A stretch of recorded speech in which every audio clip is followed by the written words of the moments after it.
કેમ છો સ્ટુડન્ટ્સ, ભાઈઓ બહેનો? મજામાં?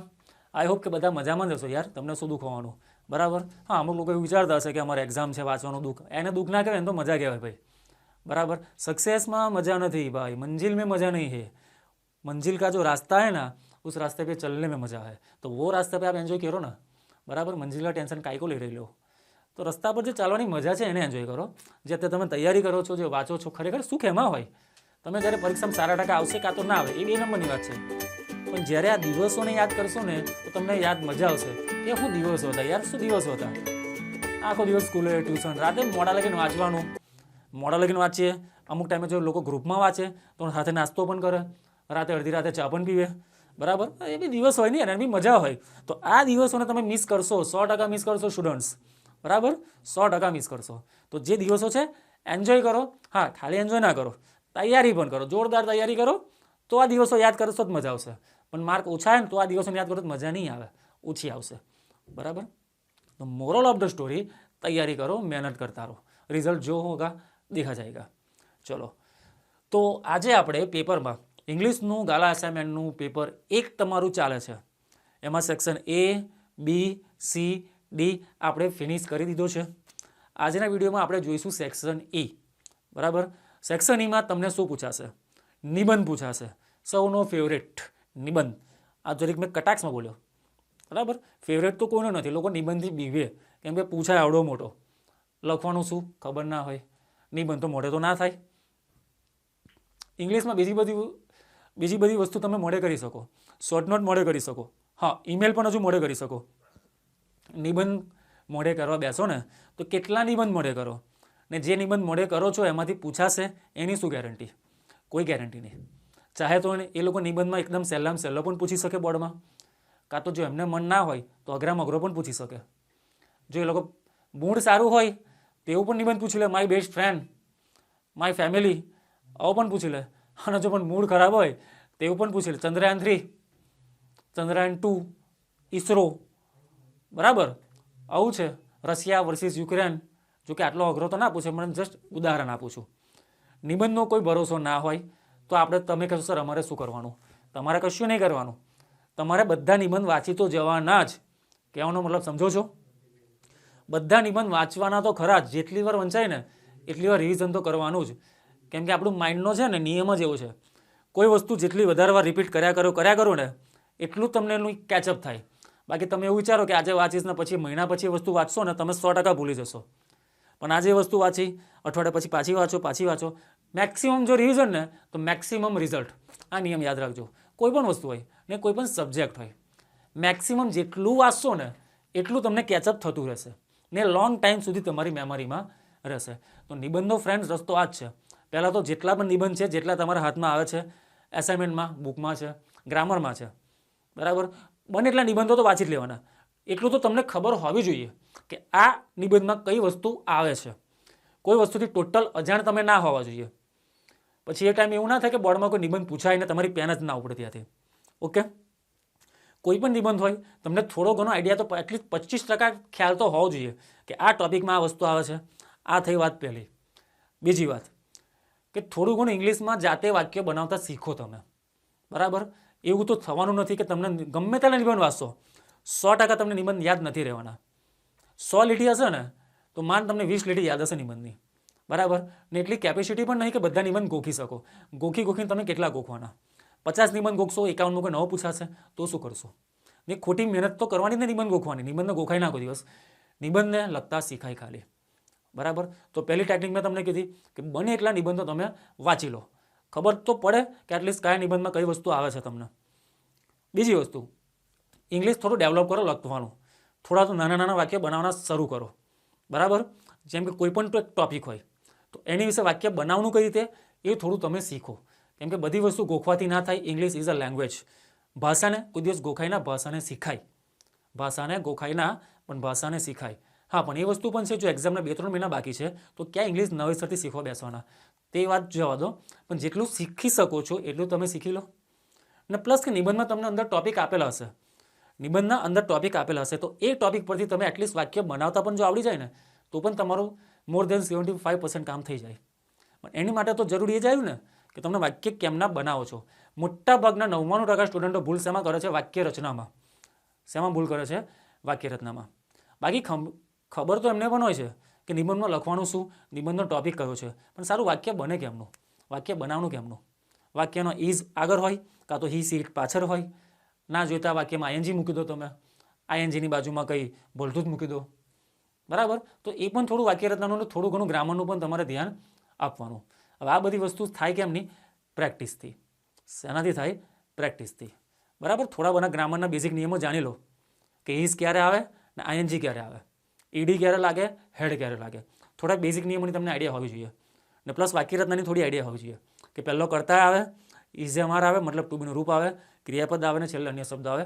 એક્ઝામ્પલ આપું છું. તો આવું થોડું ઘણું તમને વાક્ય રચનાનું નોલેજ હોવું જોઈએ. બરાબર છે? તમે કહી શકો છો ને, તમે સ્કૂલે જાઓ છો, ટ્યુશન જાઓ છો, તો તમારા ટીચરને તમે બિંદાસ કહી શકો કે સર અમને થોડું આટલું શીખવાડો. એ લોકો ના નહીં પાડે, એ લોકો બહુ સારા જ હોય છે. તમે ટીચરોને અમુક ટાઈમ વિલન સમજી લો કે આ તો કંઈ શીખવાડતા નહીં. એવું ના હોય. એકચ્યુઅલી ધ્યાન તમે આપતા નથી, સિરિયસ તમે થતા નથી. બાકી બધા ટીચરો સારા જ હોય છે, બેસ્ટ જ હોય છે. તમે ખાલી એકવાર દિલથી કહેશો ને કે સર આ વસ્તુ મને શીખવાડો ને, એ લોકો શીખવાડશે. હા, એમની પાસે કોઈ કામ છે, અર્જન્ટ કામ છે, કદાચ તમારી વાત પર ધ્યાન ના આપે, બરાબર, પણ ના નહીં પાડે, શીખવાડશે તમને. તો એ ભરોસો રાખો થોડો ને શીખો. તમારી અંદર જો ધગસ હશે ને તો બીજા 2 માણસ તમને શીખવાડવા માટે આતુર હશે. પણ તમારી અંદર જ ધગસ નહીં હોય ને તો પછી બધું નકામું છે. બરાબર? તમે કહો સર આજે બોલ સ્પીચ આપો છો, ભણાવવાનું નહીં. ભાઈ ભણાવવાનું જ છે, પણ આ જે વસ્તુ કહું છું ને એ પણ એટલી જરૂરી જ છે. નિબંધ ચાલુ કરો તો અમને ચાલુ કરો તો પતાવી દઈ દઉં, શું મતલબ એનો? નિબંધ તો શું એક ગોખવાનો છે ને તમારે, બરાબર, પણ એક નિબંધ ગોખવાથી શું કરવાના? બીજા 49 નિબંધ તમારે રાહ જોવો છે હજુ વાંચવાની. તો એની માટે તો કંઈ સલાહ આપું ને, તો આ બધું એ જ છે. ઓકે? તો નિબંધ આ રીતે તમારે કરવા પડશે. હા, ને બીજી વસ્તુ શું પૂછાય છે? ઈમેલ પૂછાય છે. હા, ઈમેલ તમે ગોખી શકો છો. ઈમેલ તમને ગ્રામરમાં બધા આપેલા છે, તો ઈમેલ તમે શાંતિથી ગોખી શકો છો. એમાં એટલું બધું ટેન્શન લેવાની જરૂર નથી. દિવસનો એકાદ ઈમેલ પણ તમે ગોખો ને તો 10 દિવસના તમારા 10 ઈમેલ થઈ જાય. ને મોસ્ટ ઓફ પૂછવાની સંભાવના તો જે ગ્રામરમાં જે ઈમેલ આપેલા હશે ને તો પૂછાવાની સંભાવના મોસ્ટ ઓફ એમાંથી જ હશે. કદાચ કોઈ વન્સ અપોન અ વાઇલ કોઈ બહારનો ઈમેલ તમને પૂછી લે, પણ જો એટલીસ્ટ બહારનો પૂછશે ને તો પણ તમને એટલી તો ખબર હશે કે આવે છે શું. જો તમે 10 ઈમેલ મોડે કર્યા હોય ને તો તમને એટલી તો શ્યોરિટી આવી જાય કે લખવાનું કઈ રીતે અને એમાં કન્ટેન્ટ કઈ રીતે આવે છે. કેમ કે ઈમેલમાં અમુક 2-4 વાક્ય તો કોમન જ આવતા હોય છે. ઈમેલમાં કોઈ પણ ઈમેલ હોય પણ અમુક વાક્ય તો કોમન નીકળે છે એના. બરાબર? તો આ થઈ ઈમેલ. ઈમેલની અથવામાં તમને પૂછાય છે રિપોર્ટ. કોઈ ઘટના ભૂતકાળમાં બની હોય તો ભૂતકાળમાં એ ઘટના વિશે તમારે શું લખવાનું હોય? રિપોર્ટ.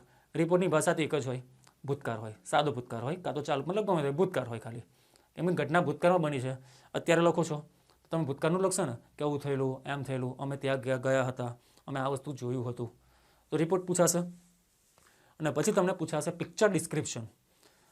મતલબ કે એક ચિત્ર હશે, ચિત્ર હશે તો ચિત્રના તમારે 10 વાક્ય ટોટલ લખવાના હશે. કેટલા વાક્ય લખવાના હશે? 10 વાક્યો. બરાબર? તો એમાં પણ મેં તમને કીધું ને કે વાક્ય થોડું બનાવતા શીખો. તો એમાં પણ તમારે વાક્ય બનાવતા શીખવા પડશે એમાં. ઓકે ફ્રેન્ડ્સ, તો ચાલો ચાલુ કરીએ આપણે. નિબંધની વાત કરીએ આપણે. પહેલાં સ્લાઇડ જોઈ લઈએ થોડી, બરાબર છે કે નહીં બધી. કેમ કે પેપરની સ્લાઇડ અલગ હતી બધી. આ જે ખાલી સ્લાઇડ છે ને એ સેક્શન ઈની સ્લાઇડ છે. તમે કલરનો ડિફરન્સ જોતા હશો. તમે જે અત્યાર સુધી જે પેપર ભણ્યા છો એ બ્લુ કલરનું હતું બેકગ્રાઉન્ડ. આ કયો કલર છે? ઇંગ્લિશ કલર છે, તો કે સેફ્રોન કેસરી જેવો ઇંગ્લિશ કલર છે આ થોડો. તો બેકગ્રાઉન્ડ અલગ છે, મતલબ સેક્શન ઈનું આખા ડોક્યુમેન્ટમાં અલગ બનાવ્યા છે એટલા માટે. એટલે સવાલ જે રહી ગયેલા છે ને તમારા, સવાલ જે તમારા રહી ગયેલા છે તે પહેલામાં છે, બીજી ફાઇલ છે. એ ફાઇલને જો જરૂર પડશે તો અત્યારે આપણે એની અંદર પાછા ડાઉનલોડ કરી દઈશું. બરાબર? ટેકનોલોજી છે તો આપણે યુઝ કરવાના જ છે. ટેકનોલોજી સારી જ કહેવાય ને, કેટલું કામ લાગે જો અત્યારે આપણે. ચલો, તો શેની વિશે નિબંધ છે? My English teacher. આ પણ બહુ આઈએમપી નિબંધ ગણી શકાય. હા ભાઈ, માય ઇંગ્લિશ ટીચર જરીક સ્ટાઇલમાં બોલવાનું મજા આવે. My favourite. ઓહો, ફેવરેટ કીધું તું કે નહીં જાય, શાંતિ રાખને. My favourite teacher is mister Dave. તમારા કોઈ ફેવરેટ ટીચર હોય તો તમે એમનું નામ લખી શકો છો ભાઈ, બિંદાસ લખી શકો છો. હા, કોઈને કહેવાનું નહીં, હા, ખોટું લાગે કર. My favourite teacher is mister Dave. Mister Dave teaches us English. અમુક નાના વાક્યમાં તમારે ગ્રામરનું પણ ધ્યાન રાખવાનું. જેમ કે તમે કોઈ ત્રીજી વ્યક્તિ વિશે વાત કરો છો, જેમ કે હું નિબંધ લખું મિસ્ટર દવે વિશે, તો મિસ્ટર દવે કોણ છે? હું છું? નથી. મારી સામે કોઈ વ્યક્તિ છે બીજો પુરુષ? એ છે? નથી. મિસ્ટર દવે કોઈ ત્રીજી વ્યક્તિ છે. ઇંગ્લિશમાં જ્યારે કોઈ થર્ડ પર્સન ત્રીજી વ્યક્તિ વિશે લખો ને તો હંમેશા ક્રિયાપદની પાછળ એસ લાગે કાં તો શું લાગે, ઈએસ લાગે. હા, પણ ત્રીજી વ્યક્તિ એક વચન હોવી જોઈએ. ત્યારે વિરાટ કોહલી કે રોહિત શર્મા વિશે નિબંધ લખતો હોય તો વિરાટ કોહલીની પાછળ જે પણ કંઈ ક્રિયાપદ આવશે ને એની પાછળ કાં તો એસ લગાડીશ કાં તો ઈએસ લગાડીશ. આ બેઝિક નિયમ છે સાદા વર્તમાન કાળનો. તો ગ્રામરના આવા થોડા ઘણા નિયમો તમને ખ્યાલ હોવા જોઈએ. ના પણ આપણે તો જય મન ફાવે તો એસ મૂકી દો, જય મન ફાવે તો ઇઝ એમ મૂકી દો. આઈએનજી તો બધાનું ફેવરેટ છે, ખબર નહીં આઈએનજી મૂકવામાં છોકરાઓને શું મજા આવે છે. આઈએનજી મૂકી દે એમને બસ, મિનિંગ કંઈ ના હોય નહીં. પણ જ્યારે ના જાણતો હોય ને ત્યારે બી ભૂલો થાય. પણ એકચ્યુઅલી જ્યારે ગ્રામરને જાણશો ને તો તમે હસશો કે યાર આવી ભૂલો કરતો તું. એટલે ગ્રામરનું નોલેજ હોવું ઇઝ અ વેરી ઇમ્પોર્ટન્ટ. બરાબર. તો મિસ્ટર દવેની વાત કરીએ. મિસ્ટર દવે ટીચીસ અસ એટલે અમને લોકોને. ટીચીસ એટલે શીખવાડે છે. શું શીખવાડે છે? ઇંગ્લિશ શીખવાડે છે. મિસ્ટર દવે ઇઝ અબાઉટનો મતલબ શું થાય? આશરે. અબાઉટનો મતલબ શું થાય લ્યા? અબાઉટનો મતલબ શું થાય? બોલો તો. આશરે. અબાઉટ એટલે આશરે. તો મિસ્ટર દવે ઇઝ અબાઉટ આશરે 35 years old. આશરે કેટલા વર્ષના છે લ્યા? 35 વર્ષના છે. આ તો કેટલા વર્ષના છે? 35 વર્ષના છે. એમની ઉંમર પણ લખવાની સાથે. He is not a very tall. Not એટલે નથી. He is not a very tall. એ એટલા બધા ઊંચા નહીં લ્યા. બરાબર. મેન એટલે માણસ છે. He is not a very tall. તમે જો ઈચ્છો તો લખી શકો કે he is a very tall, he is very handsome, he is very body builder type. બરાબર, મજા કરું. He is not a very tall. એ એટલા બધા ઊંચા નથી. બટ એટલે પણ. He looks very smart. પોતાના ટીચર બધાને સારા લાગે ભાઈ. જો તમને ખરેખર કોઈ ટીચર ગમતા હશે ને, દેખાવ ગમે તેવા હશે પણ તમને સારા જ લાગશે. કેમ સારા લાગશે? લુકનો મતલબ નથી, તમારો એમની પ્રત્યે જે પ્રેમ ભાવ છે ને આ એ છે. બરાબર, આવું છે. મા બાપની વાત કરીએ. મા બાપ પોતાના કોઈ ખરાબ લાગે, ગમે તેવો રંગ હોય, ગમે તેવો દેખાતો હોય, મા બાપ સારા જ લાગે. કલરનો મતલબ નહીં, તમારો જે પ્રેમ છે એનો મતલબ છે. બરાબર. તો but he looks very smart. તે ઘણા સ્માર્ટ દેખાય છે. સ્માર્ટ એટલે સારા, હેન્ડસમ. બરાબર, બુદ્ધિવાળા એટલે બધાને સ્માર્ટ કહેવાય. He is always well dressed. He is always. તે હંમેશા કેવા હોય છે? વેલ ડ્રેસ્ડ. વેલ ડ્રેસ એટલે સારા કપડામાં જ હોય છે. બરાબર. હા, આપણે જેવું ને કે જે મન થાય તો પહેરીને નીકળી જવાનું. બરાબર. ચલો, મારું તો એવું જ થાય. ભાઈ બધાની વાત છોડો, હું તો એવું જ કરું. કપડામાં તો આપણે એવું ને ઘેરમાં જે મળે ને હાથમાં આવી જાય ને પહેરીને નીકળી પડવાનું. બરાબર. તમે બી જોતા હશો શર્ટમાં કેટલી વાર વિડીયો બનાવશે. ભાઈ આપણું એવું જ છે તો છે ભાઈ. બરાબર. તો he is always well dressed. તે હંમેશા સારા તૈયાર થયેલા હોય છે. પછી he is always smiling and ચીયરફુલ. Smiling એટલે હસતા હોય. હસે એનું ગર્વ હશે. કહેવત ખોટી છે ભાઈ. એવું ના હોય જેનું હશે એનું ગર્વ હશે. બરાબર. ચીયરફુલનો મતલબ થાય આનંદી. તે હંમેશા હસતા હોય છે અને આનંદિત હોય છે, ખુશનુમા હોય છે. અમુક લોકો હોય એવા જ્યારે પણ જો હસતા જ હોય. તારક મહેતામાં યાદ કરો ડૉક્ટર હાથી. હમણાંનો જે ડૉક્ટર હાથી આવે નહીં, પહેલાં જે એક્સપાયર થઈ ગયા ડૉક્ટર હંસરાજ હાથી, એ જ્યારે આવતા હતા એમનું કેરેક્ટર મને બહુ ગમતું હતું. અરે ટેન્શન, ગોકુલધામમાં કોઈ પણ ટેન્શન હોય એ માણસ હંમેશા હસતા જ હોય. જોજો, એમને બે જ કામ હોય, એક તો હસવાનું અને ખાવાનું, બસ. બરાબર. તો લાઈફમાં આપણે શીખવા જેવું છે, આવું જ રહેવાનું. પછી હી ટોક્સ. તે વાત કરે છે. જો આમાં પણ ક્રિયાપદની પાછળ એસ આવ્યું ને, કેમ કે ત્રીજો પુરુષ છે એટલે એસ આવવાનું. હી ટોક્સ સ્વીટલી. સ્વીટલી એટલે મધુર રીતે. ટુ ઓલ એટલે બધા સાથે. તે બધા સાથે કેવી વાત કરે છે? સારી રીતે, મધુર રીતે. Mister Dave has a very good method. Mister Dave હેઝનો મતલબ થશે પાસે હોવ. અને શું થયું? આ કેમ ગભરાઈ ગયું? મિસ્ટર દવે હેઝ એટલે મિસ્ટર દવે પાસે છે વેરી ગુડ મેથડ એટલે ઘણી સારી પદ્ધતિ છે. ઓફ ટીચિંગ એટલે શીખવાડવાની. જે પેલા પણ વાક્ય તમને બોલું છું ને માઇન્ડમાં એને યાદ રાખતું જ જવાનું. બિકોઝ વાંચ્યા કરતાં જોયેલું અને સાંભળેલું મોર ધેન બેટર. બરાબર, મોર ધેન બેટર. બરાબર, ઘણું સારું છે. જે વસ્તુ જોવાથી યાદ રહી જાય ને એ વાંચવાથી બહુ ઓછી યાદ રહે. એવું નહીં કહેતો કે યાદ ના રહે, યાદ રહે પણ ઓછી યાદ રહે. એટલે જોઈને શીખો તો વધારે સારું. Mister Dave is has a very good method of teaching. એમની પાસે શીખવાડવાની બહુ જબરજસ્ત સારી પદ્ધતિ છે. હી મેક્સ એટલે તે બનાવે છે ઇંગ્લિશ ઇઝી એન્ડ ઇન્ટરેસ્ટિંગ. તે ઇંગ્લિશને કેવું બનાવે છે? ઇઝી એટલે સરળ તો બનાવે જ છે, અને સાથે કેવું બનાવે છે? ઇન્ટરેસ્ટિંગ. ઇન્ટરેસ્ટિંગ એટલે રસપ્રદ. બરાબર? ઇંગ્લિશ સબ્જેક્ટ જ એવો છે. જો તમે ઇન્ટરેસ્ટિંગ ના બનાવી શકો ને તો છોકરાને મજા તો આવે જ નહીં. તમારી જ વાત કરી લો, હું તમને એમને ખાલી પહેલાં દૂરદર્શનના સમાચારની જેમ બનાવ્યા કરું તો તમને મજા આવે? ના મજા આવે, જરીક પણ ના મજા આવે. કેમ કે હું જ્યારે ખુદ સ્ટુડન્ટ હતો તો મને મજા નથી આવતી ને. બરાબર? એટલા માટે હું પણ ટ્રાય કરું છું કે તમને થોડું કોમેડી ટાઈપ, થોડું હસી મજાક સાથે શીખીએ આપણે, મજા આવે થોડું. બરાબર? શીખવાનું તો એમ પણ છે, સુખી થઈને ખુશ રહીને પણ શીખવાનું છે અને દુઃખી થઈને પણ શીખવાનું છે. તો શા માટે ખુશ રહીને ના શીખીએ? બરાબર? હી ગિવ્સ તે આપે છે પર્સનલ અટેન્શન. પર્સનલ એટલે વ્યક્તિગત. એટેન્શન એટલે એટેન્શનનો મતલબ શું થાય લ્યા? તો કે ધ્યાન.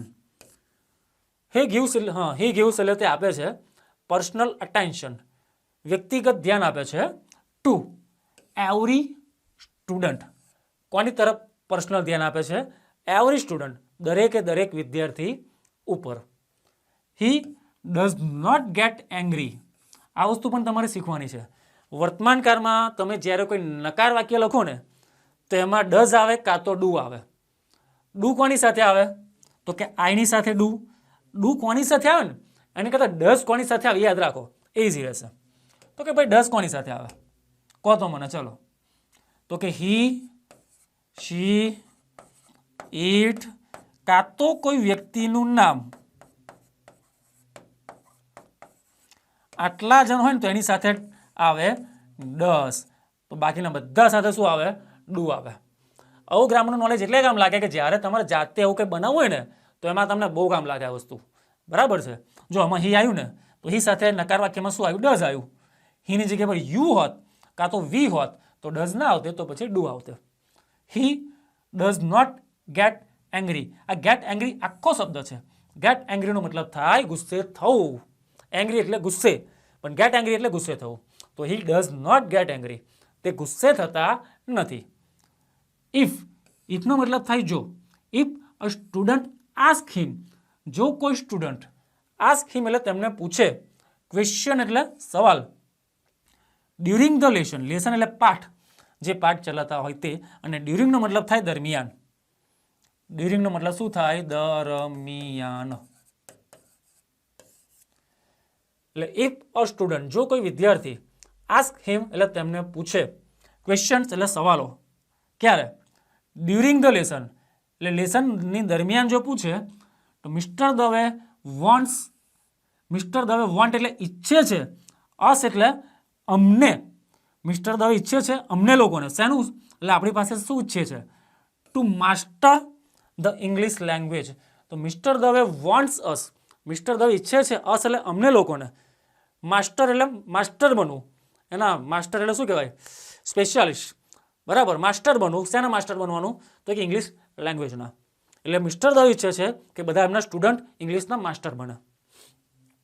સમટાઈમનો મતલબ થાય કોઈક વાર. કેટલીક વાર. કેટલીક વાર પણ ચાલે, કોઈક વાર પણ ચાલે. સમટાઈમ હી ટેલ્સ અસ. તે અમને ટેલ એટલે કહે છે, સ્ટોરીઝ એન્ડ જોક્સ. કેટલીક વાર મિસ્ટર દવે અમને સ્ટોરી અને જોક્સ કહે છે. But at the same time, પણ એ જ સમયે mister Dave is a strict teacher.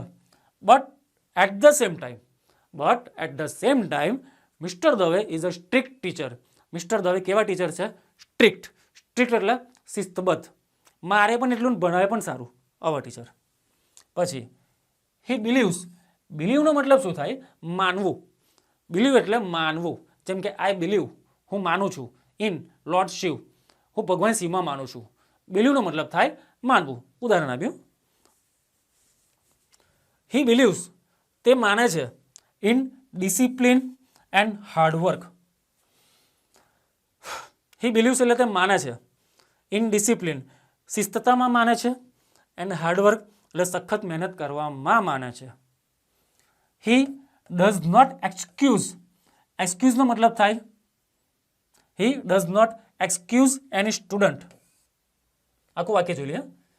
Who neglect his studies and homework. નેગ્લેક્ટનો મતલબ શું થાય? ટાળવું.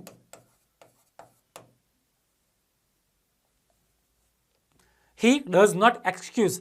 એક્સક્યુઝનો મતલબ એક તો વાંધો હોવો થાય. એક્સક્યુઝ એટલે શું થાય? વાંધો હોવો. બરાબર. તો હી ડઝ નોટ એક્સક્યુઝ, તેમને એકચ્યુઅલી કોઈ વાંધો હોતો નથી. એની સ્ટુડન્ટ એટલે કોઈ પણ વિદ્યાર્થી. હુ નેગ્લેક્ટ, હુનો મતલબ થશે, મેં શીખવાડેલું છે કે જ્યારે વાક્ય સાદું હોય તો હુનો મતલબ શું થાય? કે છે. હું નેગ્લેક્ટ એટલે જે ટાળે છે. હી સ્ટડી એટલે તેનો અભ્યાસ અને હોમવર્ક. એકચ્યુઅલી વાક્ય એવું ના હોવું જોઈતું હતું નિબંધના, પણ ખબર નહીં આવે કે કેમ એવું છે. મારી કોઈ ભૂલ નથી, જેવું હતું મેં એવું જ બનાવ્યું છે જાતે, ને લખેલું પણ છે. એકચ્યુઅલી વાક્ય એવું હોવું નહોતું જોઈતું. બરાબર, કે એમને કોઈ વાંધો નથી હોતો કોઈ સ્ટુડન્ટ જ્યારે તેમનું ભણવાનું નેગ્લેક્ટ કરે કે હોમવર્ક નેગ્લેક્ટ કરે. બરાબર, એકચ્યુઅલી આ વાક્ય એવું હોવું નહોતું જોઈતું. ચલો કંઈ નહીં. Mister Dave is our friend. ભાઈ મિસ્ટર દવે અમારા મિત્ર છે. મિત્ર એટલે કે મિત્ર જેવું રાખે છે. પછી એવું નહીં કે તમે ટીચરના હા એમ ખભા પર હાથ મૂકીને કહો ભાઈ કેવું છે, શાંતિ છે, ના છે, મજા આવી ગઈ ને, એવું ના હોય. ફ્રેન્ડનો મતલબ એવું ના હોય. પાછો તો તમારે ટીચર સાથે કરતા બે મારશે બાકી. બરાબર. Mister Dave is our friend મતલબ અમારા મિત્ર જેવા છે. ફિલોસોફર. ફિલોસોફર એટલે તમને જે બધું જિંદગીના જે અમુક સલાહ સૂચન આપે, બરાબર, આ વસ્તુ નૈતિકતાઓ શીખવાડે તમને. ફિલોસોફર તત્વજ્ઞાની કહેવાય એમ તો એ. And guide. ગાઈડ એટલે માર્ગદર્શક છે. હી ઇઝ લવડ એટલે તે લવડ કરાય છે, તેમને પ્રેમ કરાય છે. રિસ્પેક્ટેડ. આ વાક્ય ભાઈ પેસિવ વાક્ય છે. પેસિવ. કોઈના દ્વારા જ્યારે કોઈ ક્રિયા થાય તો એને કહેવાય પેસિવ વાક્ય. He is loved and respected એટલે તેમને પ્રેમ કરાય છે અને રિસ્પેક્ટ કરાય છે બાય ઓલ. બાય ઓલ એટલે સર્વ લોકો દ્વારા.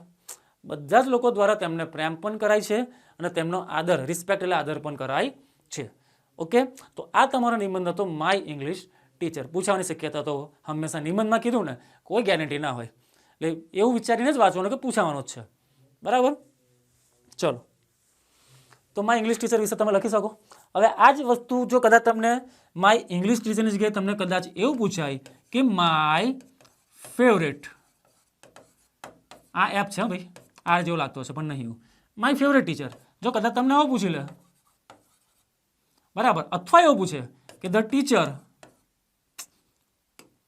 કદાચ તમને આવું પૂછે ધ ટીચર, અરે યાર શું થાય છે ઉતાવળમાં અમુક ટાઈમે, the teacher I like the most.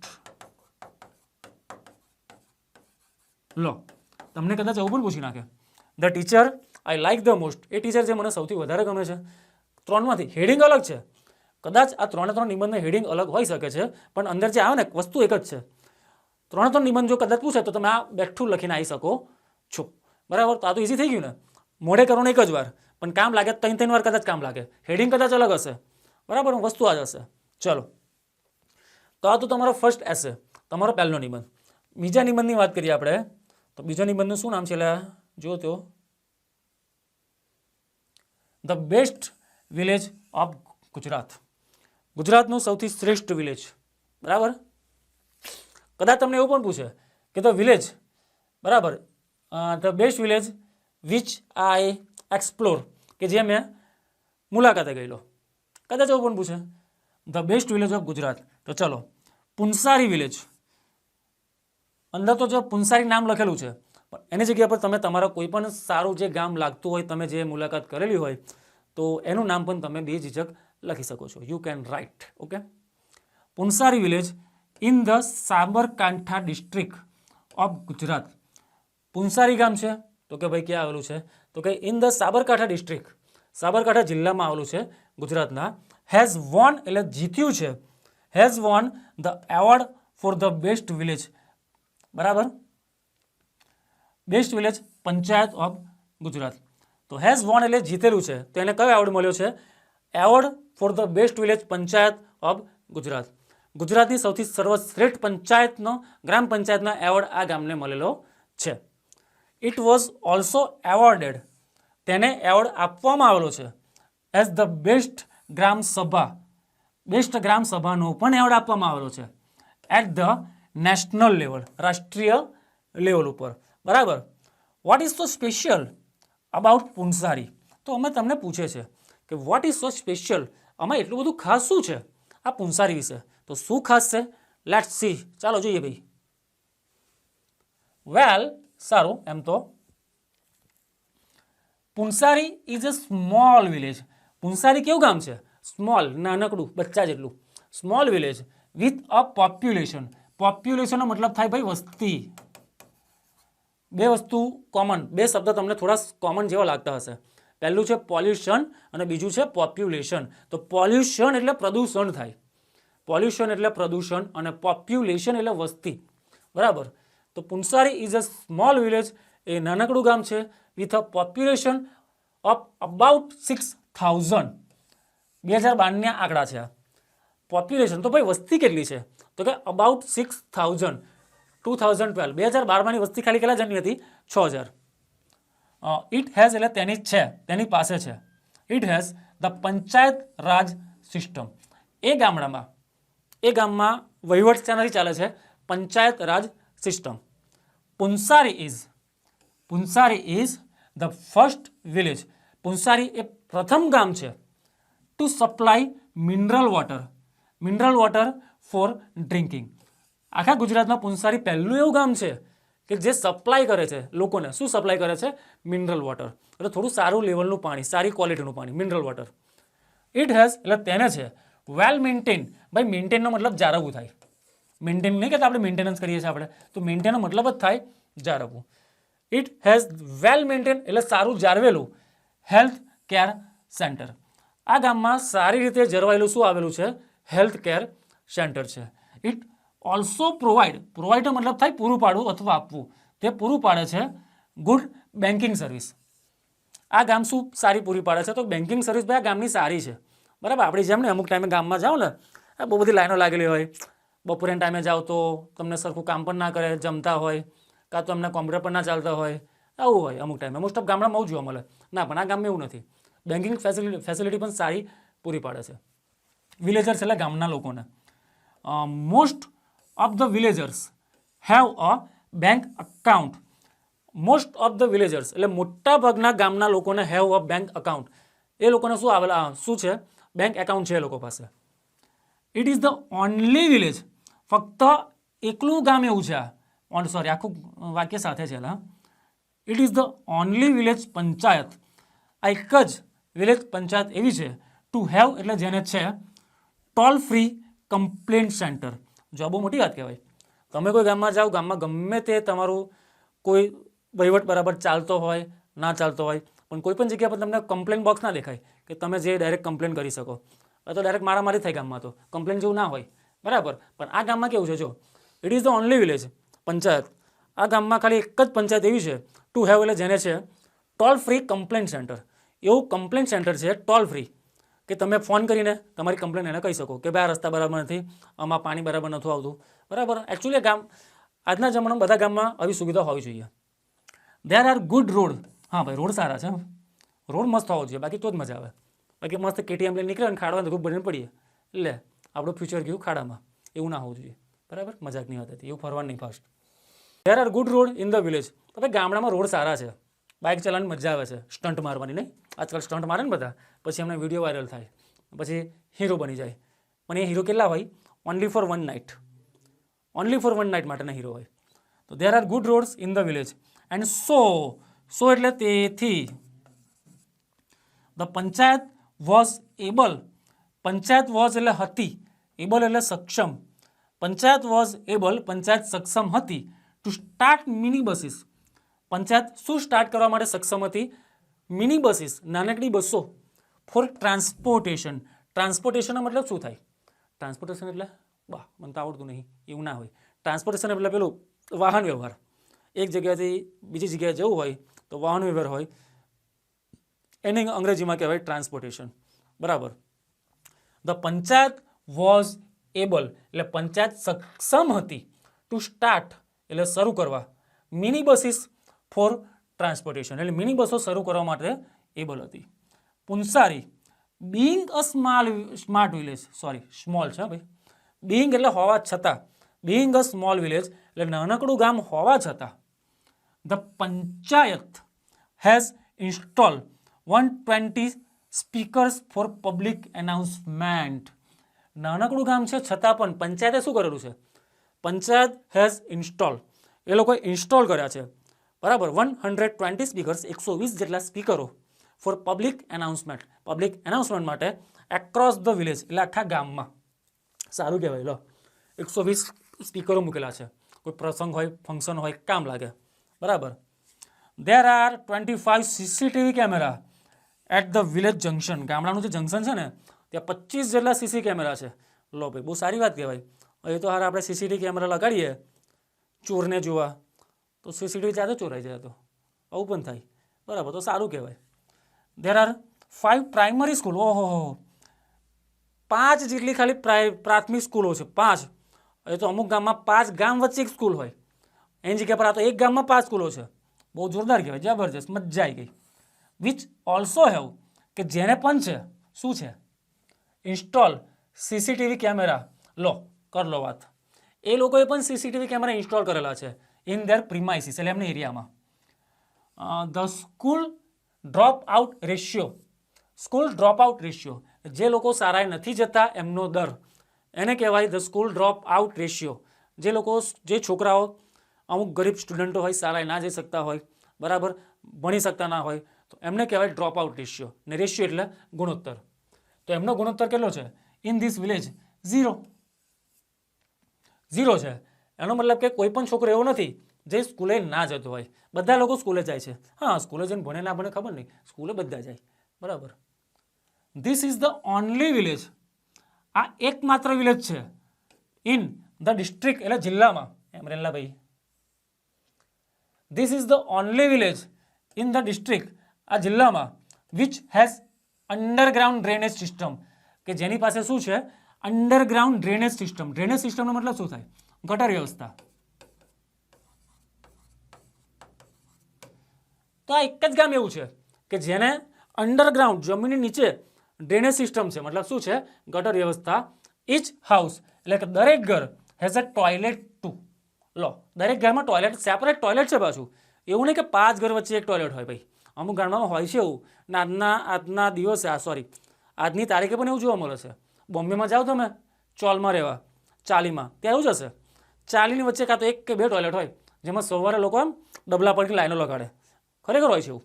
તો સારું કહેવાય ને કે each house has a toilet, પોતાના દરેક ઘરને પોતાનું અલગ સેપરેટ ટોયલેટ આપેલું છે. ઇન ફ્યુચર, એટલે ભવિષ્યમાં, Punsari gram panchayat is also thinking, વિચારી રહ્યા છે, of providing wifi facility to all the villagers. Pansari gram panchayat વિચારી રહી છે કે પ્રોવાઈડ એટલે પૂરું પાડવાને, wifi facility to all the villagers, એટલે બધા ગામના લોકોને. દે આર ઓલ્સો પ્લાનિંગ, એ લોકો પ્લાનિંગ કરે છે to set up a public library set up કરવાનો, ફોર ધ સ્ટુડન્ટ્સ, એટલે વિદ્યાર્થીઓ માટે, એન્ડ ઓલ ધ વિલેજર્સ, એટલે બધા ગામના લોકો માટે. તો આ હતા તમારો નિબંધ, બરાબર. નિબંધનું નામ શું હતું? વિલેજ વાળું હતું ને કંઈ? હા, ધ બેસ્ટ વિલેજ. હા, the best village of Gujarat. એની પહેલાં આપણે કયો નિબંધ જોયો? માય ઇંગ્લિશ ટીચર, બરાબર. એની પછીનો નિબંધ કયો છે? તો ભાઈ આજના વિડીયોમાં આટલું રાખીએ આપણે, કેમ કે વધારે કરાવીશ ને તમે સુઈ જશો પાછા, મને 100% ગેરંટી છે, બરાબર. કેમ કે ઇંગ્લિશ વિષય એવો છે થોડો, તમારો કોઈ વાગ નથી આમાં. હજુ ગણિત જેવો કોઈ સાયન્સ હોત ને તો થોડુંક 3-4 કલાક પણ ભણાવું તો તમને ખબર ના પડે, પણ ઇંગ્લિશમાં તમને 100% એક લિમિટ પછી થોડો કંટાળો તો આવે છે. ભાષાના સબ્જેક્ટમાં એવું છે થોડું, બરાબર. હા, કોઈને ના આવતો હોય તો વેલ એન્ડ ગુડ, સારું કહેવાય. તો આપણે 2 નિબંધ કર્યા આજે. સેક્શન ઈનું જે બાકીનું છે ને એ આપણે કરીશું હવે બીજા વિડીયોમાં, બરાબર. તો જોતા રહો, કન્ટિન્યુ જોતા રહો. ના જોશો ને તો જોઈ લેજો પછી, ભાઈ પસ્તાશો કે મેં યાર વિડીયો દેખ लिया होता तो थोड़ा अच्छा होता, બરાબર. તો વિડીયોને જોતા રહો, લાઇક કરતા રહો, કોમેન્ટ કરતા રહો, સબસ્ક્રાઇબ કરતા રહો ભાઈ ચેનલને, તો તમને નવા સારા વિડીયો તમને ડેલી મળ્યા કરશે. ઓકે ફ્રેન્ડ્સ, તો ચલો આવજો. જય શ્રી કૃષ્ણ, જય માતાજી, ગુડ નાઇટ. સુઈ જજો શાંતિથી, ખાઈ પીને. સુઈ નહીં, વાંચજો, સુઈ ના જતા, બરાબર. ચલો બાય બાય, મળીએ.